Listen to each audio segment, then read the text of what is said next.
নমস্কার বন্ধুরা, আজকে আমি বানিয়েছি ভেটকি মাছের রেজালা। প্রথমে আমি ভেটকি মাছের পিসগুলোকে ভালো করে ধুয়ে তার মধ্যে লেবু আর নুন দিয়ে কিছুক্ষণের জন্য ম্যারিনেট করে রাখলাম।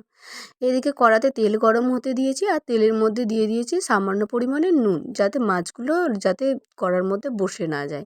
এবার ভালোভাবে তেলটা দেখছি গরম হয়েছে কিনা। তেলটা গরম হয়ে গেছে। আমি এবার মাছের পিসগুলো একটা একটা করে দিয়ে হালকা হালকা করে ভেজে নেব। খুব সাবধানে বন্ধুরা, কারণ প্রথমত ভেটকি মাছ প্রচুর ফাটে, আর একটা যে মাছগুলো কাছাকাছি হলেই ভেঙে যেতে পারে। তো দেখো বন্ধুরা, এখনও মাছটা ভাজা হয়নি, তাই আমি এটাকে এইভাবেই রেখে দিলাম, ভেঙে যাচ্ছিল না হলে। আর একটু ফ্রাই হোক, তারপরে ততক্ষণ আমি এদিকে কিছুটা 3টে মতো পেঁয়াজ নিয়ে নিয়েছি মিডিয়াম সাইজের। আর এবার মাছগুলো লাল লাল হয়ে গেছে, মাছগুলো তুলে নেব। পেঁয়াজগুলোকে আমি পিস করে কেটেছি, তারপরে একটুখানি গরম জল, মানে এই হাফ গ্লাস মতো গরম জল দিয়ে ফুটতে দিয়েছি। একটুখানি ফুটে গেলে ওটা আবার মিক্সিতে পেস্ট করে নেবো। আর এদিকে আমি মিক্সিতে আরেকটা পেস্ট করছি, যেটা চার মগজদানা 2 চামচ, কাজু দিয়েছি তোমার ওই 1 মুঠো মতো, তার মধ্যে দিয়েছি 2 টেবিল চামচ পোস্ত, এগুলো আর কয়েকটা কাঁচা লঙ্কা। এগুলোকে একটা পেস্ট করে রাখছি। আর পেঁয়াজটাও আমি পেস্ট করে রেখেছি। মাছটা তুলে নিয়েছি ভেজে। এই যে পেঁয়াজের পেস্টটা, এটা রসুন আর আদার পেস্ট। এবার আমি আর দইটা ফেটিয়ে রেখেছি। দইটা আছে তোমার 50 মতো। কড়ার মধ্যে তেলটা আমি নামিয়ে নিলাম, অতটা তেল লাগবে না। বাকি তেলটায় আমি শুকনো লঙ্কা ফোড়ন দিয়েছি, নিয়ে প্রথমে রসুনের পেস্ট, তারপরে পেঁয়াজ বাটাটা দিয়েছি, নিয়ে ভালো করে কষিয়ে নেবো। তবে অবশ্যই তোমরা গ্যাসের ফ্লেমটা লো করে রাখবে, না হলে তেলটা ফাটবে প্রচুর।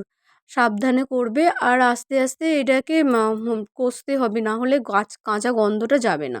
অনেকটা কষা হয়ে গেছিলো। আমি এবার ওখানে যে চার মগজদানা পোস্ত আর কাজু বাদামের পেস্টটা করে রেখেছিলাম, সেটা দিয়ে দিলাম। এবার ভালোভাবে এই পেস্টটাকে নাড়িয়ে চাড়িয়ে নেব, যতক্ষণ না এটার মধ্যে থেকেও কাঁচা গন্ধটা চলে যাচ্ছে। আর ভালোভাবে পেস্টটা নাড়াতে থাকতে হবে, নাহলে নিচে বসে যেতে পারে। আমি এদিকে মিক্সি ধোয়ার জলটাও রেডি করে রেখেছি। আর এবার আমি দিয়ে দিলাম দইটা। 50 গ্রাম মতো যে দইটা আমি ফেটিয়ে রেখেছিলাম, ওই দইটাকেও আমি দিয়ে দিলাম। আর দইটাকে দেওয়ার পরও অনেকক্ষণ ধরে নাড়াচাড়া করব। নাড়াচাড়া করতে করতে দেখবেই বন্ধুরা, যাতে না নিচে বসে যায়, তাই খুন্তিটা কিন্তু চালাতেই থাকতে হবে। এবার আমি দিয়ে দিচ্ছি স্বাদ অনুযায়ী নুন।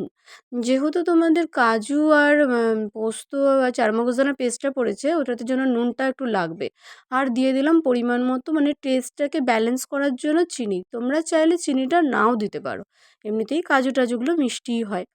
তো এবার আমি পেস্টটা ভালোভাবে নড়িয়ে নিচ্ছি। তারপরে দেখো আবার তলায় তাতেও বসে যাচ্ছিলো এত নাড়ানো সত্ত্বেও। এবার দেখো আমার পেস্টটা অনেকটা কষা হয়ে গেছে। আমি মিক্সি ধোয়ার জলটাও দিয়ে দিলাম। এরপরে এটাকে আবার নাড়াচাড়া করছি। এর মধ্যে আমি আরেকটু পরিমাণে জল অ্যাড করেছি, যেটা আমার তোমাদেরকে দেখানো হয়নি। মানে মাছটা ডোবার মতো জল আমি এতে দিয়েছিলাম। এর মধ্যে আমি দিয়ে দিচ্ছি চিলি ফ্লেক্স। তোমরা চাইলে কাশ্মীরি লঙ্কা গুঁড়ো দিতে পারো। আর আমি কাশ্মীরি লঙ্কা গুঁড়ো দিইনি, আমি চাইছিলাম যে এটা একটু সাদা সাদাই হোক। কাঁচা লঙ্কার পেস্টটা তো অলরেডি ওতে আছে। এবার আমি মাছগুলোকে দিয়ে দিচ্ছি। হালকা হাতে মাছগুলো দেওয়ার পরে তোমরা একটু নেড়ে চেড়ে নিয়ে ফুটিয়ে নেবে। মাছটা ফুটতে শুরু করেছে, ওপর থেকে আমি কতগুলো কাঁচা লঙ্কা চিড়ে দিয়ে দিলাম। এরপর দিয়ে দিচ্ছি 1 চিপি মতো কেওড়ার জল। তারপরে আমি এটাকে নামিয়ে নিলাম। আমাদের রেজালা রেডি। তোমরা বাড়িতে অবশ্যই এটা ট্রাই করবে। এটা গরম ভাতের সাথে বা পোলাওয়ের সাথে খুব ভালো যায়। এটা তোমরা বাড়িতে অবশ্যই ট্রাই করবে, আর আমাকে কমেন্ট করে জানাবে তোমাদের কেমন লাগলো। তোমরা যদি আমার ভিডিওগুলো পছন্দ করো, তাহলে অবশ্যই লাইক আর সাবস্ক্রাইব করে দেবে। ধন্যবাদ।